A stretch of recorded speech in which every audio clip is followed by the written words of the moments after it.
Doa orang ini sangat mustajab, terkabul seketika.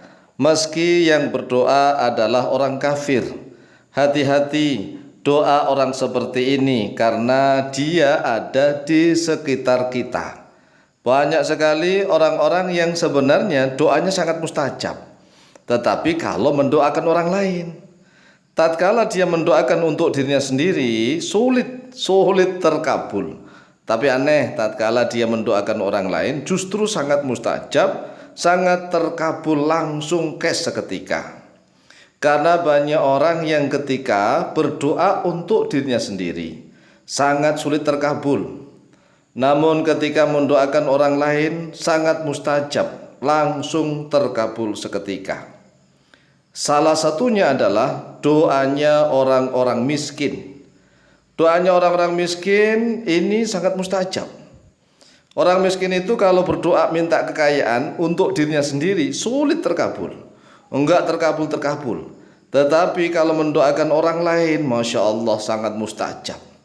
Tetapi dengan syarat apabila orang miskinnya tersebut benar-benar didolimi. Jadi orang-orang miskin yang didolimi. Apalagi kalau orang-orang miskinnya doanya bareng-bareng, mendoakan pemerintah misalnya, mendoakan penguasa yang dolim misalnya, wow bahaya. Nah, para pemimpin kalau selamat nih, berarti kan banyak orang-orang miskin yang didolimi itu enggak berdoa jelek kepada pemimpinnya. Nah, kalau seandainya orang-orang miskin itu yang hidupnya susah, sengsara, menderita gara-gara salah yang dilakukan oleh para pemimpinnya, maka doanya orang-orang miskin yang didolimi itu sangat mustajab.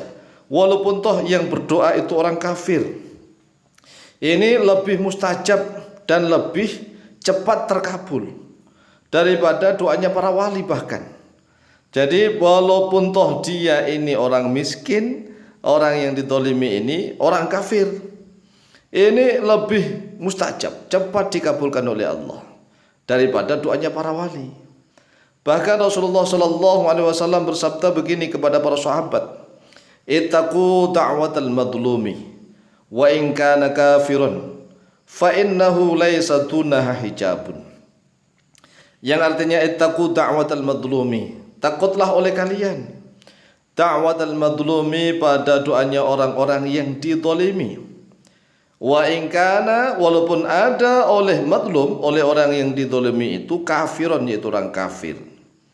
Fa innahu laisa duna hijabun, karena sesungguhnya tidak ada di bawahnya doa itu hijabun, oleh suatu hijab penghalang. Jadi ternyata doanya orang didolimi itu cespleng. Tapi ingat, untuk mendoakan orang yang mendoliminya. Sehingga kalau mendoakan untuk dirinya sendiri sulit. Ada syarat-syarat tertentu agar doanya mustajab. Sebagaimana doanya orang tua kepada anak-anaknya. Doanya orang tua kepada anak-anaknya itu sangat mustajab. Tetapi tatkala orang tua itu misalnya mendoakan untuk dirinya sendiri, kadang-kadang sulit terkabul. Sama halnya dengan doanya imam yang adil. Ya, doanya imam yang adil, pemimpin yang adil itu sangat mustajab kalau mendoakan rakyatnya. Tetapi kalau mendoakan dirinya sendiri ya sulit juga. Ini doa-doanya orang yang aneh kan. Oleh sebab itulah, jika misalnya pemimpin kita adalah pemimpin yang adil, kemudian mendoakan untuk rakyat, maka seluruh rakyat akan bisa sejahtera. Sebaliknya, kalau rakyat ini misalnya merasa didolimi oleh pemerintah, oleh pemimpinnya, nah kemudian rakyat-rakyat yang miskin yang didolimi ini berkumpul bareng-bareng mendoakan para pemimpin agar celaka, pokoknya celaka. Nah syukur alhamdulillah, makanya para pemimpin Indonesia ini harus berterima kasih kepada seluruh rakyat Indonesia yang masih miskin-miskin tetapi tidak mendoakan jelek. Nah kalau seandainya ada rakyat miskin yang mendoakan jelek sambil nangis, mendoakan pemimpinnya agar celaka betulan. Nah di Indonesia kok belum ada ya, mungkin orang-orang miskinnya masih baik-baik. Orang-orang miskinnya masih baik-baik, tidak mendoakan para penguasa pemerintahnya dengan jelek-jelek. Tetapi kalau setelah mendengar video ini kok misalnya tiba-tiba ada orang-orang miskin yang merasa dizalimi kemudian mendoakan para penguasa dengan tetesan air mata, dia merasa benar-benar hidupnya tercepit, didolimi oleh penguasa, doanya sangat mustajab, makbul, cespleng, kes seketika. Oleh sebab itulah wahai saudaraku kaum muslimin wal muslimat rahimakumullah. Nah, apakah kita harus merasa terdolimi terlebih dahulu? Nah, kalau merasa ini kan beda. Kalau merasa itu perlu pembuktian. Kalau sudah benar-benar didolimi, ini kan ada buktinya. Kalau hanya sekedar merasa, kan ini harus ada pembuktian terlebih dahulu. Karena ada orang-orang yang ketersinggungannya itu tinggi, merasa didolimi, merasa, padahal tidak ada yang mendoliminya. Ini berbeda ya. Jadi sekali lagi, doanya orang-orang yang didolimi, ta'watul madlum itu orangnya benar-benar didolimi dengan bukti-bukti yang otentik, bukti-bukti yang nyata. Kalau hanya sekedar merasa didolimi, ini kadang-kadang doanya bisa menghantam dirinya sendiri. Nah, masalahnya kita ini kadang-kadang kan belum tahu apakah kita ini benar-benar didolimi atau merasa didolimi. Oleh sebab itulah standarnya begini. Yang namanya dolim itu lawan kata dari adil. Kalau adil itu adalah meletakkan segala sesuatu sesuai dengan tempatnya. Nah, kalau meletakkan sesuatu tidak pada tempatnya, itu namanya dolim. Nah, kalau misalnya ada orang yang berbuat kepada kita seharusnya begini tapi kok dia begitu misalnya, itu dolim. Kan meletakkan segala sesuatu yang tidak pada tempatnya, dolim ya, dolim. Sedangkan kalau meletakkan sesuatu pada tempatnya sesuai dengan porsinya, kadarnya, maka itu adalah adil.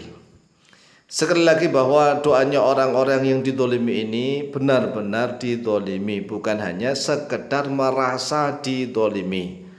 Banyak orang Indonesia ini, mohon maaf, karena merasa didolimi kemudian dia mendoakan dengan amalan-amalan tertentu, dan ternyata doa itu bisa berbalik kepada dirinya. Mengapa? Karena sebenarnya dia itu hanya merasa, perasaannya doang didolimi. Ini hati-hati nih ya, hati-hati. Kalau misalnya ada punya masalah dengan tetangga atau dengan teman atau keluarga, kemudian merasa ditolimi dan dia mendoakan jelek kepada orang yang mendolimi, maka harus ada jelas, ada bayinah, harus ada bukti-bukti yang nyata benar-benar dia didolimi atau merasa didolimi. Karena kalau hanya sekedar merasa didolimi, maka doa jelek itu bisa berbalik kepada dirinya. Kita lihat aja lah dalam kehidupan sehari-hari. Banyak orang yang merasa didolimi, kemudian dia mengamalkan doa-doa tertentu agar yang mendolimi itu hancur. Ternyata doa itu berbalik kepada dirinya. Oleh sebab itulah mari kita berhati-hati. Demikian, semoga manfaat dan barokah. Lebih kurangnya mohon maaf. Wallahu ta'ala a'lamu bishawab.